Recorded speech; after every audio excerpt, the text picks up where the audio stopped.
Good morning, everybody. Welcome to the Flow Show, Tuesday, the 12th of November. Kicking off a fairly quietish morning, fairly quietish day yesterday. News headlines and stuff, data and whatnot, but we certainly got some market moves. Just give me a second. I need to go and find Gregor because he's coming in today. If he's in there, he is. Let's get him promoted. Right, that's done. Right, so while Gregor's coming on board, let's go over some of the headlines that we've had yesterday and today. There's further stories out about China, more provisions for the housing market. They're going to apparently slash some home buying taxes. I think this is something that they've mentioned before, or it's another round. I can't remember. I've lost count of what they're doing over there. More plans to boost the property market over there. We had a bit of data out starting over in Japan. If it's got it on here, where are we? Machine tool orders coming in healthy looking, up 9.3% versus minus 6.5% previously. That's year on year numbers there. Over in the UK, we had the jobs data out. Not that you can rely on it too much, as they're still faffing around trying to count the eggs and the beans and over there and get it right, but the numbers are what the numbers are. So claimant count came in a little bit softer at softer than expected, but still up 26.7k versus 30.5k. What was the worst news was the unemployment rate rising to 4.3%, much higher than expected and the prior month. That was accompanied by a move in wages as well.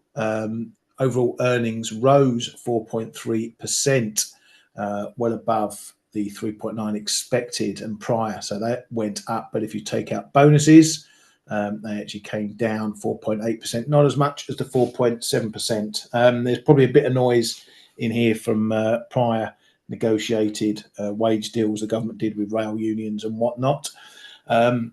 Probably not next month, but the month after, so 2 reports time, we will probably see some of the minimum wage hikes that came through in the budget and whatnot, maybe starting to kick through into there, and some of the other stuff as well.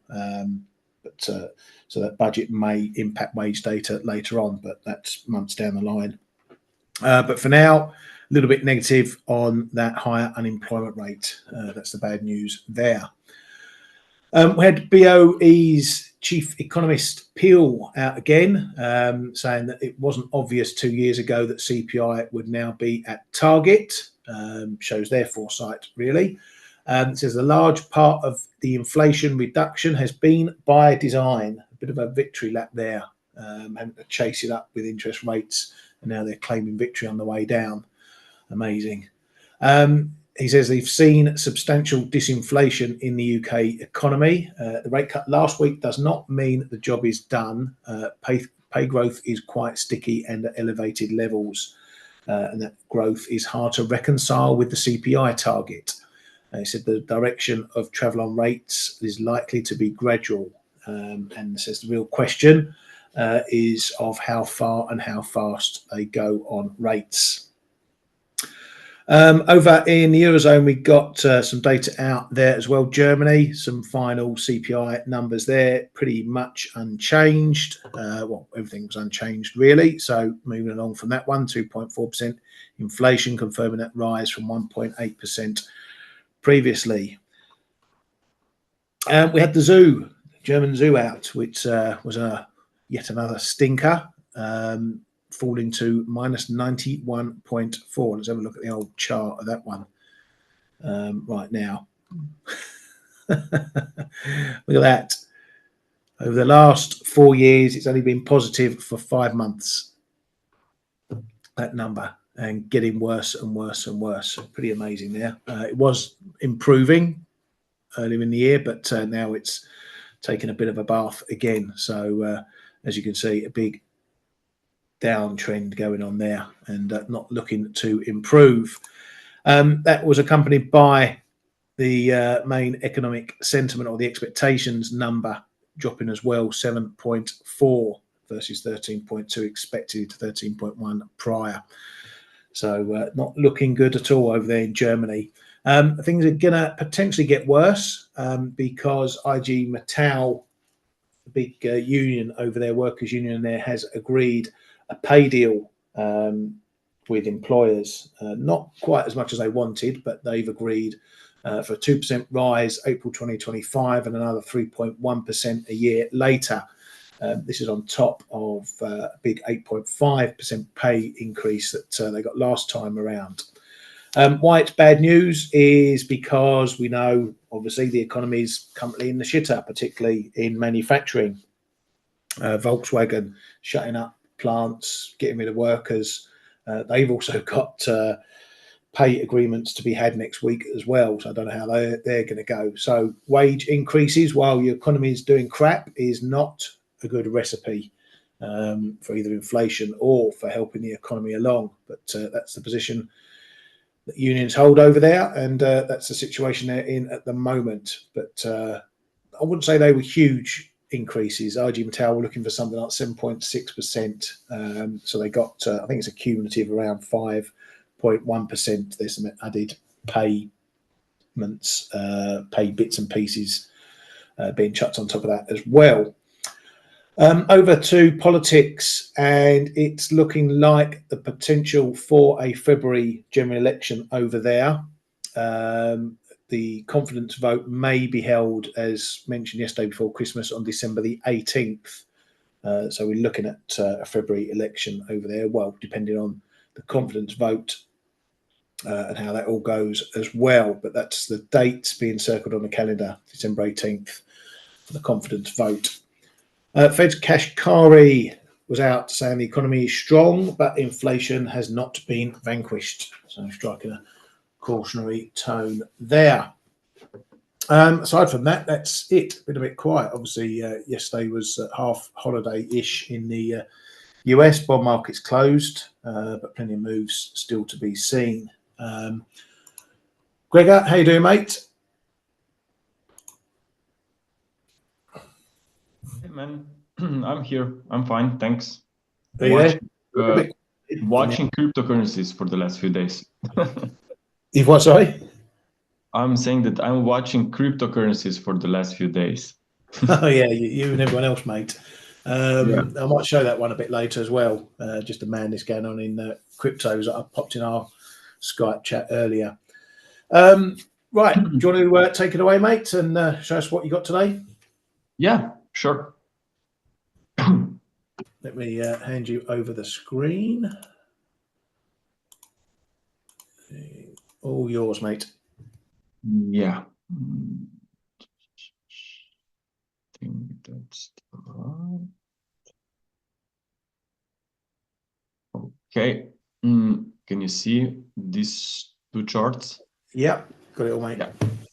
Okay, so actually last time I also already discussed and make some comparison with compared dollar moves during Trump's last elections and now in 2016, and now once again I brought up this chart because I think we have some very similar patterns here.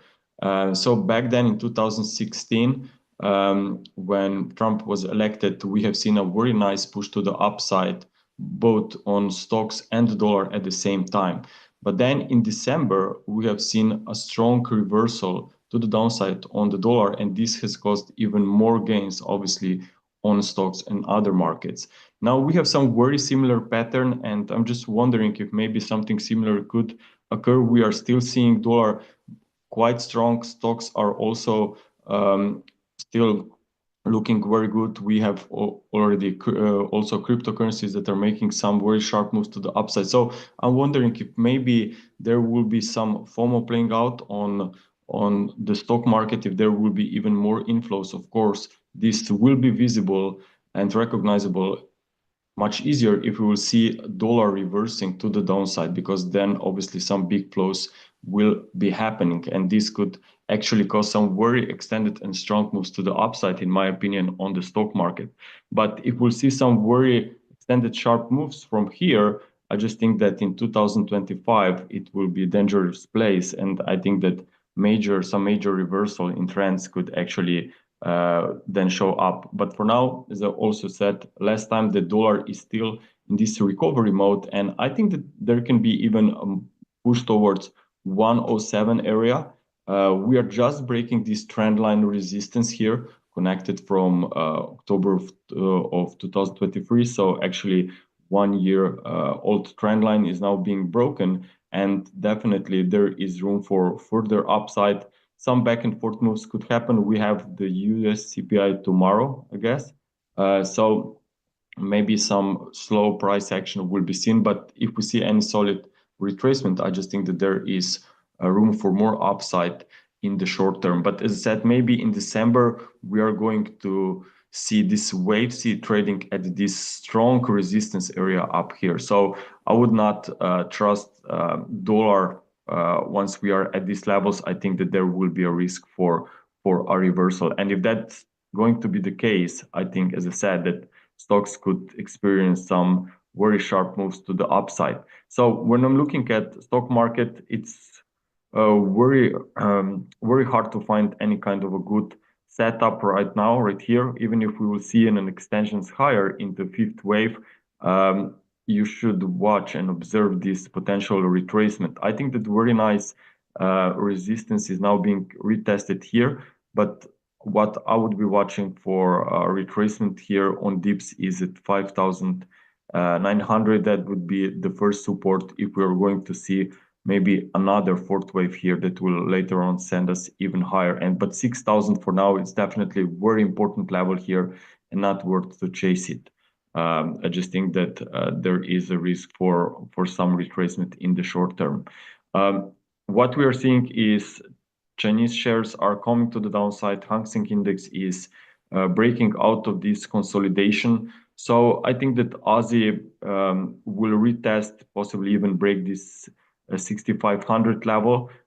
If you look closely here on and zoom this in a little bit, we have this ongoing impulse down from that swing high. So obviously this impulsive sequence suggests that we are going to see more weakness. So as long as this support holds here, I mean this low from last week, I think that it's worth to give it a try on the short side. If we'll get in the meantime this ABC rally, then this very nice resistance could be seen at 65.90 area or so. That was a minor swing for here. So after any kind of a near-term bounce, while we are above that support, I think that there will be room to catch this downside and finally maybe even get involved when this support will be broken a bit later. Also, I think that last week we talked about dollar Chinese yuan. We are seeing some very nice break to the upside. This head and shoulders bottom formation has been even retested here, and now we are just flying higher, and this makes gold very, very weak. And what's the most important for gold right now? Well, actually, the most important breakout was yesterday when price broke through this swing low from last week, because as you know, market made a pretty nice rebound at the end of last week. But then I was a bit skeptical, didn't really know what market will do at that levels when we were trading around 2,700. But since this price was rejected exactly at this trend line, and now we are printing here new lows in the near-term basis, I just think that this gives us a very important confirmation that most likely we have an important significant top in here, and that much more weakness will be seen. Now, maybe we will continue straight to the downside to make this first leg even more aggressive and extended. But if maybe the US inflation data will try to limit some near-term weakness here, I just think that whenever we get this ABC rally, there should be more downside ahead. Of course, it's just very hard to say from where and when we will exactly get a bounce. But whenever we see bounce, let's say for the 38.2% retracement or so, I think that there will be a chance to join this downtrend. Now, when it comes to a slightly bigger picture, to give you maybe full perspective here, we are just stepping into the first phase of this higher degree black wave 4, and we said that most likely weeks back we were trading here, and now we are in this stage. Okay, so we are in the middle of this fourth wave retracement, and big demand is down here, in my opinion, around 2,500 to maybe even 2,400. That area where we got a lot of overlaps here through the first 6-8 months of this year. So this will be a very important zone. Also, looking at silver, we are coming quite aggressively out of this wedge pattern. Now, whenever wedges are completed, you can see a retracement all the way to the starting point of the wedge, which is actually around $26, $27 here. So on silver, I just think that even this one is pointing to more weakness. If you look here also on a 4-hour time frame, I'm quite certain that that's an impulse down, because we have a pretty steady decline here without any kind of serious overlaps. So this makes down an impulse, meaning it's a new change in trend, and most likely after any bounce we will continue to see more weakness. Of course, for now we could maybe find some stabilization here while we are testing these levels from October. Maybe even this goes back to August swing high as well. That should be or can be some important price zone for the next few sessions. But regarding metals in general, it's also important to maybe to look at gold-silver ratio. We can see that it's coming quite aggressively higher. I think that there can be more upside, or maybe even just we will stay stuck here, this range. But as long as this one somehow is looking more bullish than bearish, this makes me think that metals will stay in this deeper consolidation. Earlier I said maybe it's worth to keep an eye, a very quick look here on Bitcoin. So obviously this Trump related euphoria is driving all of the markets to the upside, especially on cryptocurrencies. So what's important here to understand that we are basically breaking out of this fourth wave consolidation. So we are in a fifth wave. We can already see a lot of mainstream media, everyone is turning aggressively bullish. They are calling some very crazy price targets, but I always try to look and define near-term levels rather than focusing on any extreme levels. So what I'm looking at, it is at 95,000 to 100,000 is the next potential upside price level. But since we are the fifth wave here, I just have to be realized that maybe already later this year, or ideally in 2025, we will see a reversal again in price, and it will be quite ugly. We can see a lot of inflows here going into the cryptocurrencies, and of course, as always, that's a very late stage here of this cycle. And as you know, if we move into very extreme levels with optimism, we know that market most likely will do the opposite here. And if we're just for final thoughts here, where I think that Bitcoin is regarding the cycle model, well, keep in mind that each time when we have seen a pullback, or I should say a pullback of 70 to 80% of this retracement, then market has been in recovery mode for around 35 months.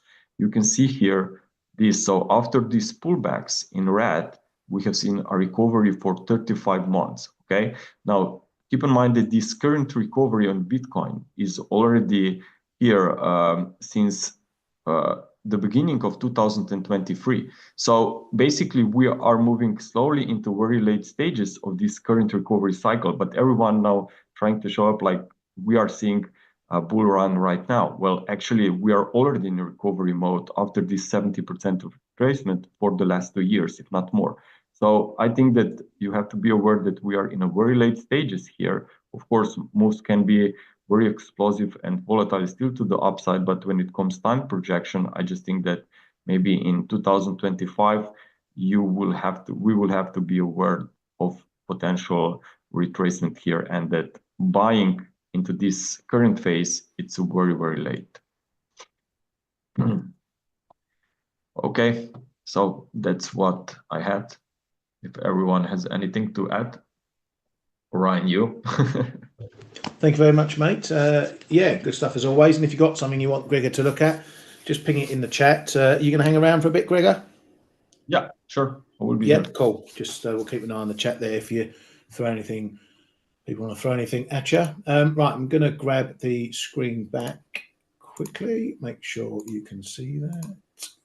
See that okay? Yes. Cool. So while we're on the cryptos, I saw this yesterday. This guy, Yeah. okay, he created a meme coin yesterday, called ZapCat, just to see if he could pump it while all the other cryptos were getting pumped. And this is what happened to it from yesterday. It went up nearly 8,000% over the course of a few hours. His target was to get a market cap of $1 million.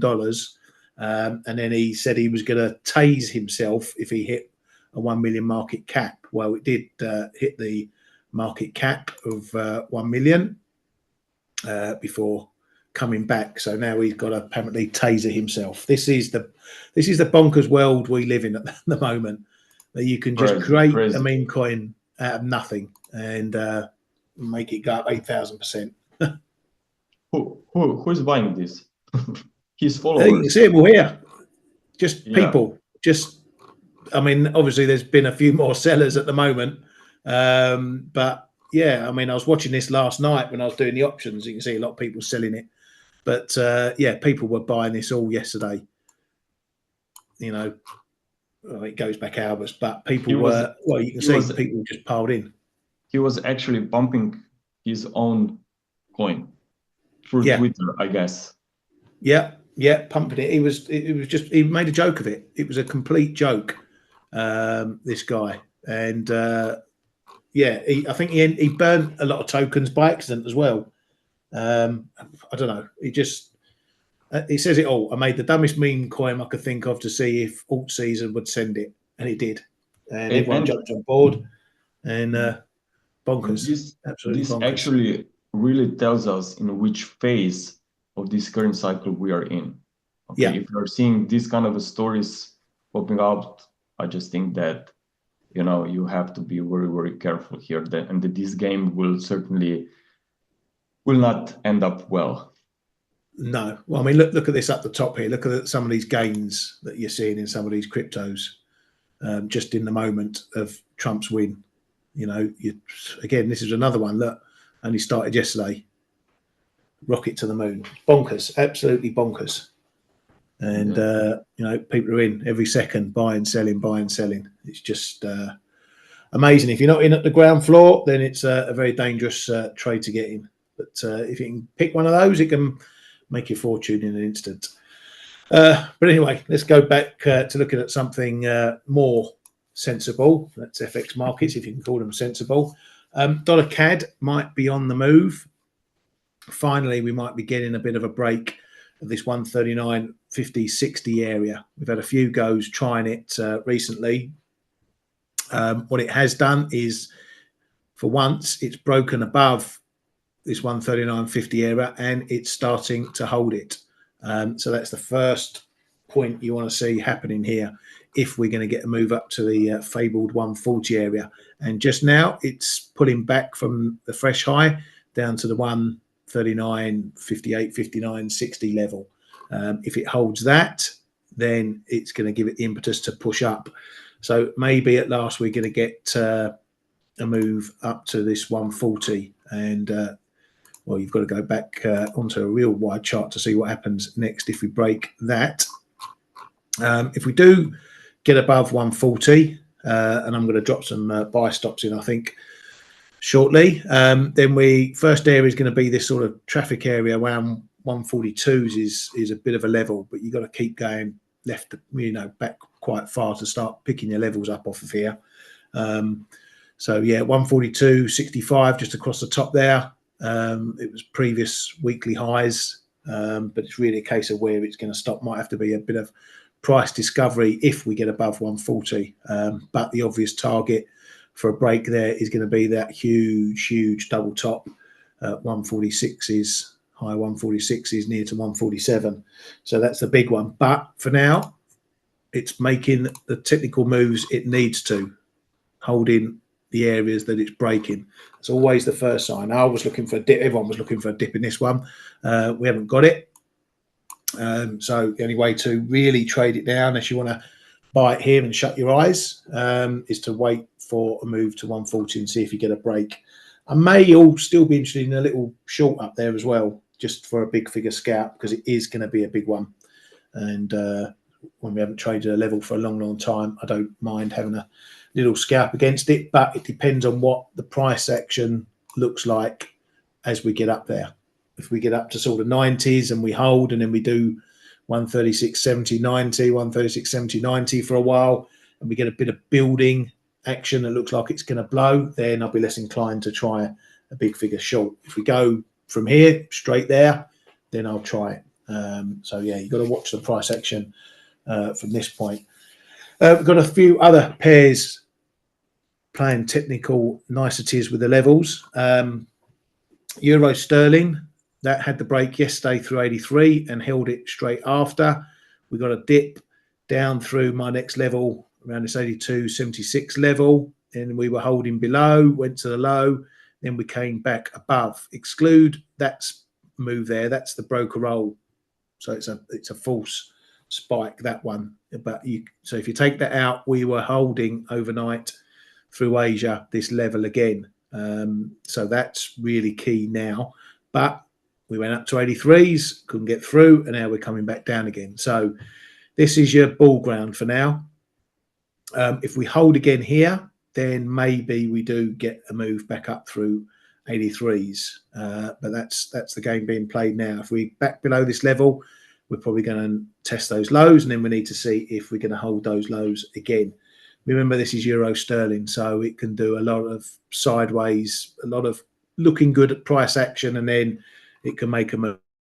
But you know what to do here. I was half tempted to hit a short on that one, but I didn't. Just looking at some of the other pairs, a lot of this is moving around, what's going on in euro and cable data and whatnot. So I'm not actually confident in anything at the moment right now. Don't have a lot of conviction. I tried along in cable down here in the 128, got in 128.05, knocked some out for 10 pips, and then we had this break here, and I decided to get out at 98. So I took a little bit of a loss on that one, and then we bounced, obviously, right back up again. But it's not out the woods. This break here, 128.40s, cleared through that low as well. So it puts a bit more of a bearish tone on things at the moment. If we look at the 4-hourly chart, it's keeping this momentum going. So it's still looking very bearish right now. But this is a decent level, this 128. So, you know, see what happens if we get another retest on that one. Euro dollar also coming into a key level down here as well. Another one you have to go on a wide chart to have a look at. So we've got two fibs in here. Where are we going? Where are we going? Where are we going? So big level, the 38.2 fib. We've been down here before. We've been under it. It's one of those that have become a level all on its own as well. So we have plenty of action back here in 2023. We're down here again. We've tested it early in 2024, and we're on it again. Okay, down 106.11, part of the 106 figure. Actual low is bang on it at the moment, 106.11. So this is a bit of a line in the sand. We've come through some of these other levels. We had an intermediate level, 106.35, which is again another long-term level, but not a one you'd maybe lean against. It did hold the price action yesterday for a while. But this 106.11 is a bit of a doorway. If we get under there, then, you know, we could well be heading down to this 105 area. And that 105 area, as I've been, where's it gone? No, I've lost it. There we go. You might not be able to see it because it might be a bit messy. Let's go into this one. That might be easier. Got lots of charts all over the place. Where are we? There. That'll do. So this 105 is a big one, a real big one. Okay, goes all the way back, all the way back, all the way back, all the way back in time.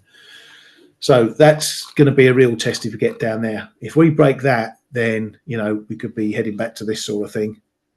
that we got in 2022, where we head into parity and even further. Obviously, there's going to be plenty of levels in the way. I'll need to get some lines out if we get down there, but 105 is one of my big levels. So I'm potentially looking at trading that if we get under this 106 level, and there's no signs of any let up going on at the moment.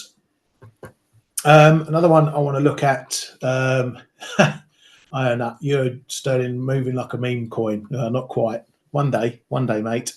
Dollar China, as you know, I like to keep an eye on that one. We are getting up towards this zone up here, 728, 727s, up to 730s. Okay, this is an area I'm getting a bit interested in to maybe try some shorts against.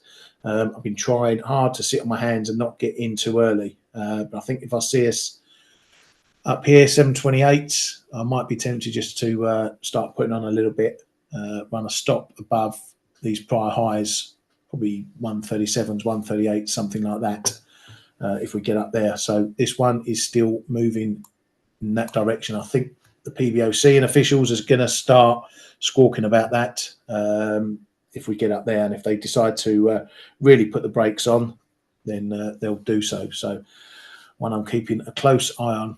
I know Gregor looked at gold. Let me go back to my normal charts, but I'm going to have another look at it anyway, because we have been carving through some of the short-term levels. Let's go into that one. And again, a little bit of price action where you get breaks and then you get holds. So 26.20s was a level I had along there, and we dipped below, came back, give or take a couple of bucks. We've held it, and now we're back down, testing the fib of this phase of the move. So it's a bit short term, just from September. But here we have hitting another one of those little minor lines around that fib, and we're bouncing from there. This one, 2600, hasn't done an awful lot. It was holding up for a little bit, but we've gone through. But we'll see if we hold resistance there now. If we do, that's going to keep the momentum going, and then we're potentially heading down much lower. Irrespective of all the short-term lines, obviously the big one is the old one, which is down. Let's go there. Down at the 25.30s. Oh, I'll go a bit wider. Let's go into 4-hour lead. Oh, even wider than that. All right, I'll leave it for there for now. You know the level, this big one here, 25.30. It was one of the big break points that led to all this. So it's going to be a key level. So much as we had similar levels here, 26.70, 80, that we held below for quite some time, and then when you get a break, it's explosive. Okay, but this was all much more short term compared to this. So this is going to be a big one when we come down here, if we get down there. But for now, it doesn't look like it's bouncing at all, even when we hit some of these levels. So it's a seller's market at the moment. So if you're trying to fight this one, you need to be careful. You need to pick your points where the price is more likely to bounce from. All these are short-term lines, okay? They're not lines I would necessarily trade. What I would trade is the bigger ones, the more confirmed lines and areas that we've got that have decent historical price action. Okay, those are the ones I'll give more weight to. So just be careful if you're trying to catch the knife there. Copper's looking awful as well. This one's really getting a kick in the nuts at the moment. Was holding around this 433 area, 430 area, had all the Trump mess, and it's just kept going and going and going. And it's a little bit the same for a lot of commodities at the moment. Oil heading back down towards its lows. And again, can it hold this time, or is this time the moment we're going to break? Because we've been down here often enough over the past couple of years, and we haven't managed to stay below for any real length of time. But this one's looking a bit similar to euro sterling, where we had the highs and then we just gradually came down, get a couple of bounces, but we just keep coming down, coming down, coming down. I'll show you that quickly comparison. Similar thing, where we had the highs and we just keep bleeding lower, bounces get shallower. So whereas this one broke through the 83s, this one, oil could be heading in the same direction. A lot of trading is just about patterns. learning the patterns, learning how they work. This doesn't look bullish at the moment. And the more times you knock on this door, the greater the chance it's going to open.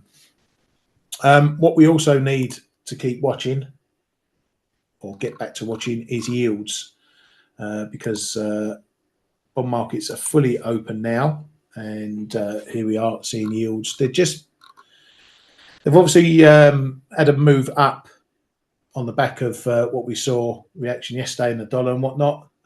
So it's off to new highs in these yields, and if that keeps going, that's the 2-year yield. 10-year, not quite getting back up to the highs. Okay, so it's a bit more of a move in the short end. Just reflects maybe some change in expectations for the Fed in the 2 years as opposed to the 10 years. But obviously, if we start getting back up to this 4.5 level, that's going to get the dollar moving as well. Dollar yen, quickly, trying to get into 154, not managing to get in there and stay there for very long. But again, momentum is still with the bulls. We look like we're now holding above this 153.40 area, which was a bit of a resistance point, bit of support. It's done a bit both sides. Now we're holding it, so that might give it the base that I was looking for to give it a shove up to 155, and then we'll see what happens up there. But there's no signs of this changing trend at the moment. So if you're looking to fight things, fighting the trends, then just be careful where you try and fight them. Maybe try and go with a trend rather than constantly trying to fight trends as well. Aussie dollar, that's creeping lower now.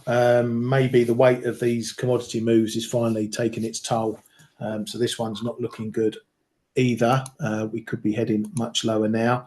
If we break through this area, we had a little poke underneath it, 65, 30, 40-ish. We had that move, then we got back above, had a decent bounce. Now we're back down to it. So if we go through it again, then we might be heading much, much lower. 63, 50, 60 is the next level I've got down here, which is a pretty decent longer term level as well. So that'll be potentially an area where we might see a reaction and a possible bounce if we go there. Aussie Kiwi, this one I've been trading off the top here, slicing and dicing.